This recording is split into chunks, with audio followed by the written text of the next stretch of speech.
നാരായണ ഗുരുദേവ നമസ്തുതേ നാരായണ നമോ നാരായണ.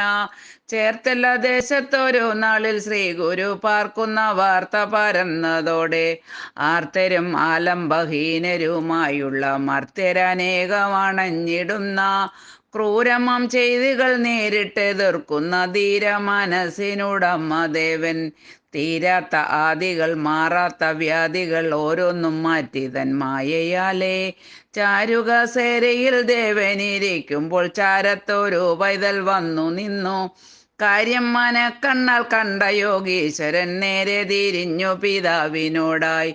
ആരോടും ഔഷധം തേടുക വേണ്ട, നീ രോഗമകറ്റും മരുന്നു നിന്റെ കൂരയ്ക്കടുത്തുള്ള വേലിപ്പടർപ്പിലായി സൂര്യകിരണങ്ങൾ ഏറ്റു നിൽപ്പു.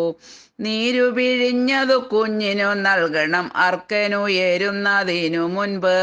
ഉരിയാടിയിടാതെ തന്നുള്ള മറിഞ്ഞ് ആ ഗുരുവിൻ്റെ പാദത്തിൽ കുമ്പിട്ടയാൾ.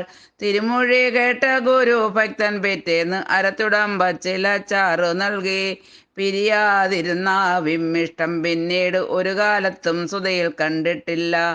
അരുമയായി അച്ഛൻ്റെ അരികത്തു നിന്നയ ഗൗരി എന്നോമന കുട്ടിയെ നാരായണ ഗുരുസ്വാമി തൃപ്പാദങ്ങൾ കീർത്തിയോളാകാൻ അനുഗ്രഹിച്ചു. നാരായണ ഗുരുസ്വാമി തൃപ്പാദങ്ങൾ കീർത്തിയോളാകാൻ അനുഗ്രഹിച്ചു.